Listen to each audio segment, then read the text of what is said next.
There's always been a link between British docks and Japanese cars. Before the 1960s, many of the cars on Japan's roads were dispatched from Britain's docks.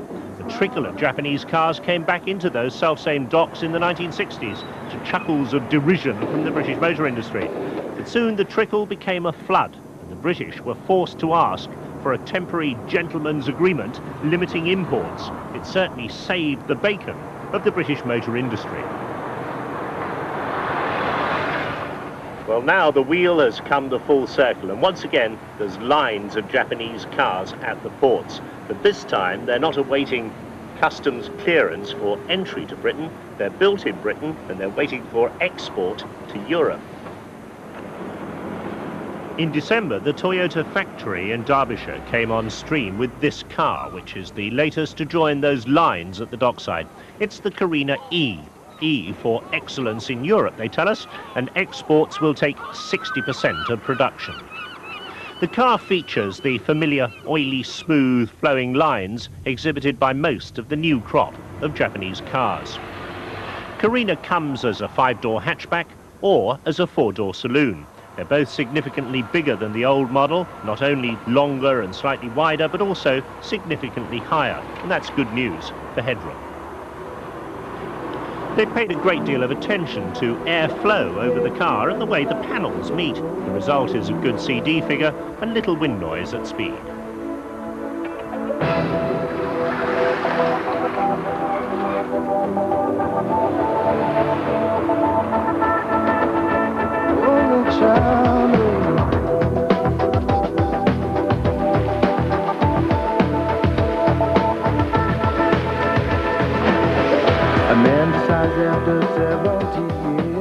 Under the anonymous skin, there's some interesting technical stories. Now you can choose from a range of 1.6 or 2-litre petrol engines. There's also a 2-litre diesel unit. But the most interesting engine is the 1.6 petrol fitted to the manual car. Now Toyota describe it as one of the most advanced engines in the world. But aside from the specification, twin overhead camshafts, 16 valves, fuel injection, one's exotic, but today almost commonplace. It's notable for being a lean burn unit. Now, when the industry was stampeded into fitting catalysts to clean up the exhaust systems, many of the engineers argued that they were being forced down the wrong road by the legislators.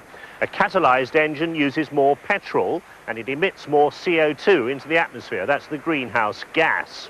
Now, they argued that lean burn was a much better way to go.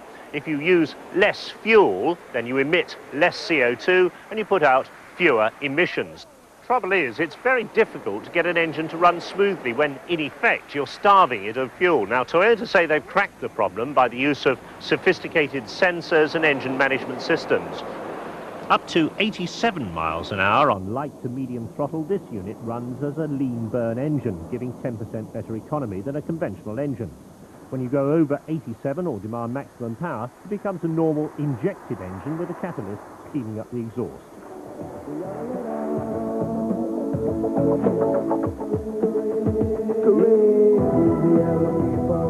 Inside, it's pretty austere with a nasty shiny black plastic top to the dashboard that can reflect in the windscreen. It really wouldn't be a Japanese car without a superb RDS radio cassette stereo unit and a high level of equipment. There's power steering, power windows, mirrors, headlamp adjustment, and of course central locking. There's certainly more room in the car than the old model, but despite height and lumbar support adjustment on the driver's seat, it's quite uncomfortable over long distances. The rear seat passengers get more knee and foot space, the seat has a split fold, and it can be locked in position from the boot for better security.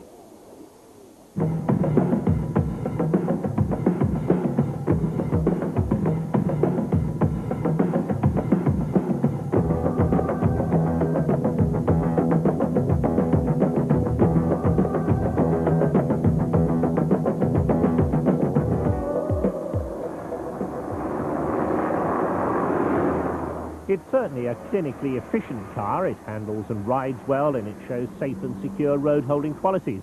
Just it doesn't have a lot of soul. In their desire to make it completely acceptable to European markets and to the fleet operators, they seem to have ironed out individuality.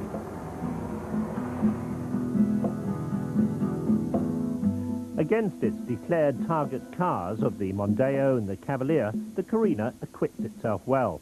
Performance figures for this 1.6 in particular are impressive against the competition. At the end of the day, of course, the big question is, can the British screw these cars together with the same degree of quality and reliability as their Japanese counterparts? Well, Nissan's experience in Sunderland certainly suggests that the answer to that question is an emphatic yes.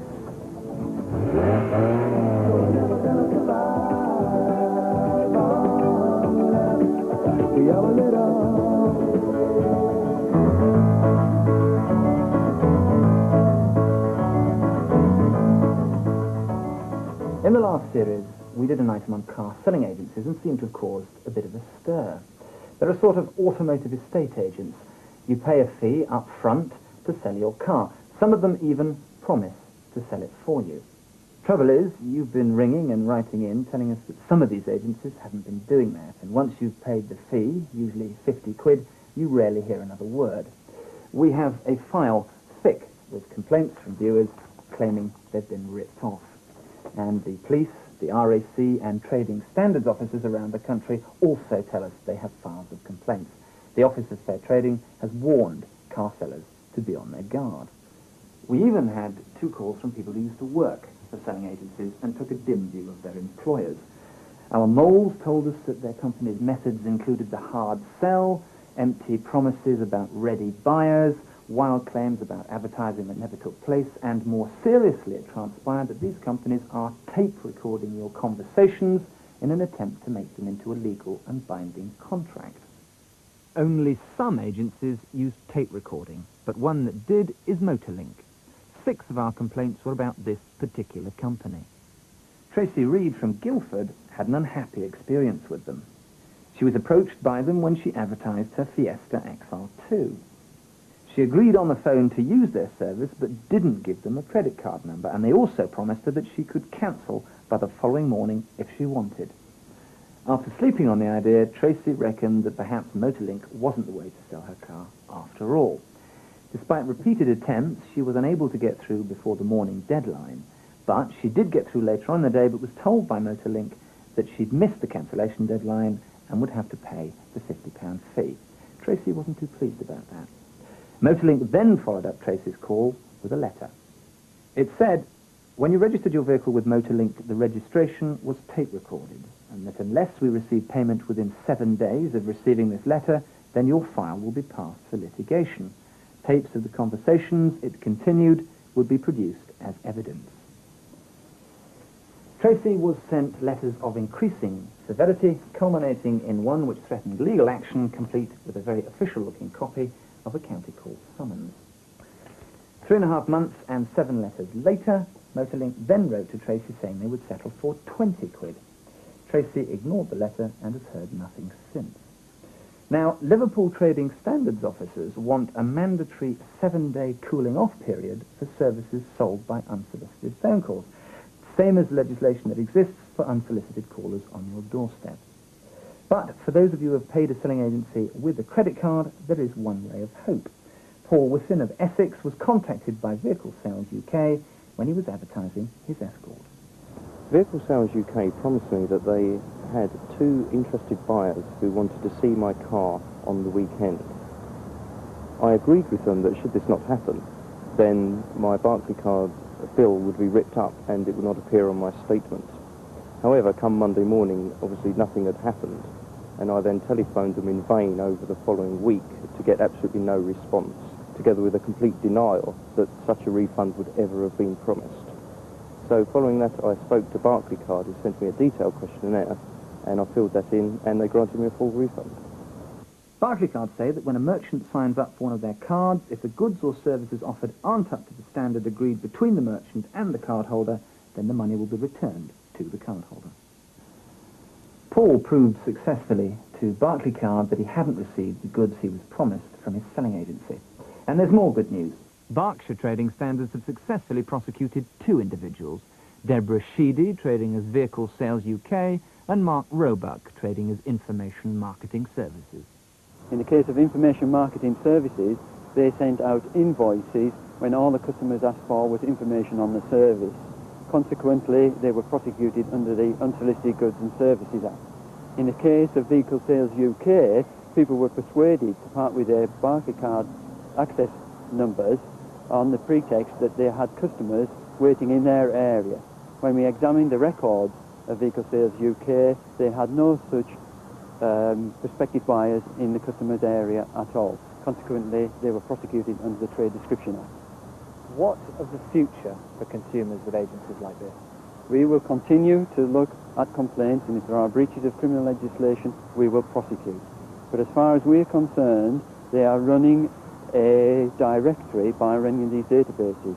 And in order to put entries onto directories and charge for it, there's got to be a note of agreement between the two parties. If there is no note of agreement, that is a criminal offence. Now, we're not suggesting that all car selling agencies are dodgy, or saying that the amount of complaints we received form a large proportion of their customer base. But we have heard from some pretty outraged punters. It's common sense, really. If you're paying money up front for services you're supposed to receive later from some bloke you don't know, it pays to be a bit careful. Think very hard before agreeing to anything over the telephone, especially if it involves giving over your credit card number. And make sure that any promises you're given are put in writing. 5, 4, 3, 2,